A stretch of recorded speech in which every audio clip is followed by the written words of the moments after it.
শিকড়, এই শিকড়ে পাড়া দিয়ে আমরা আরেকটা বিল্ডিং এ গেলাম। এমন জঙ্গল হয়েছে এই জায়গায়, পুরা মানে মনে হয় যেন একটা বাগান, অথচ এটা কিন্তু ছাদের উপরে, 3 তলার উপরে এটা। এখন আর কি আমরা নিচের দিকে নামতেছি আরেকটা বিল্ডিং এর ছাদে। তো আপনারা যারাই এখানে আসবেন একটু সাবধানে হাঁটবেন, কারণ এখানে কিন্তু যে কোনো সময় একটা দুর্ঘটনা হইতে পারে, কারণ সম্পূর্ণ বাড়িটা পুরো হয়ে গেছে, একবারে নর্মাল হয়ে গেছে। ওই যে জমিদার বাড়ির আরেকটা অংশ, ওই অংশটাও সুন্দর।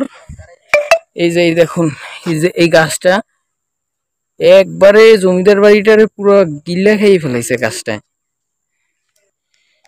এখন আমরা এইখান থেকে আবার একটু নিচের দিকে নামতেছি।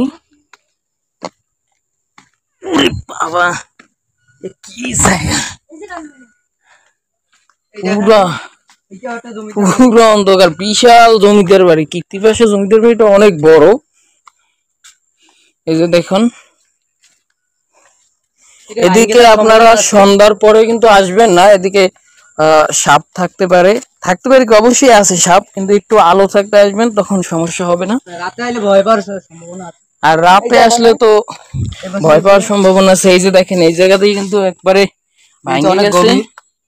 এই যে কতখানি জায়গা, এই জায়গায় পড়লে ওটা খুবই টাফ। ওই পাশে হচ্ছে ওই সাইডে ভেঙে গেছে, ওই সাইডে ভেঙে গেছে। তো আপনারা এই জায়গায় একটু সাবধানে চলাফেরা করবেন। আর এই জায়গায় এতটা নর্মাল, যে কোনো সময় ভেঙে যাইতে পারে।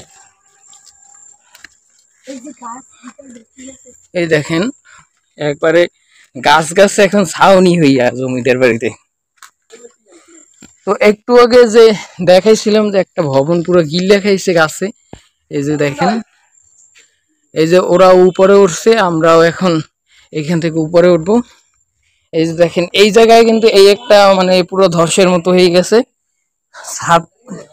ছাদ পুরো ভেঙে গেছে, নিচে অনেক কচু গাছ হয়েছে। আর এই পাশটা এই দেখেন,